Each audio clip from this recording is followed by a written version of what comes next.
Super typhoon রাগাসার আঘাতে লন্ডভন্ড দক্ষিণ এশিয়ার ফিলিপিন্সের উত্তর পূর্বাঞ্চল। এরই মধ্যে দেশটির উপর দিয়ে বয়ে গেছে ভয়াবহ এই প্রাকৃতিক দুর্যোগ। এর প্রভাবে দেশটির বিভিন্ন প্রদেশে ঝড়ো হাওয়া ও অতিবৃষ্টি বয়ে যাচ্ছে। আঘাতের সময় ঘন্টায় বাতাসের গতিবেগ ছিল ২৩০ কিলোমিটার। রাগাসার প্রভাবে ফিলিপিন্সে আকস্মিক বন্যা ও ভূমিধসের পূর্বাভাস দিয়েছে দেশটির আবহাওয়া বিভাগ। ক্ষয়ক্ষতি এড়াতে এরই মধ্যে রাজধানী ম্যানিলা সহ ঝুঁকিপূর্ণ অঞ্চলে বন্ধ রাখা হয়েছে শিক্ষা প্রতিষ্ঠান ও সরকারি অফিস। নিরাপদে সরিয়ে নেওয়া হয়েছে অন্তত ১০,০০০ মানুষকে। বাতিল ঘোষণা করা হয়েছে বেশ কয়েকটি অভ্যন্তরীণ ফ্লাইট।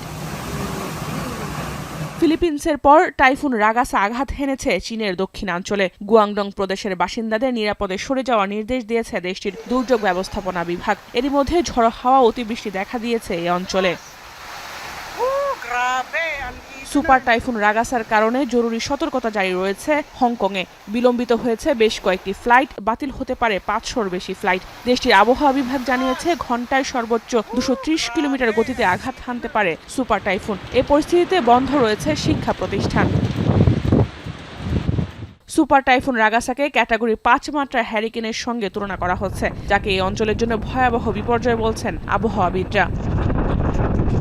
জাহানারা ভুঁইয়া, এখন বিশ্ব।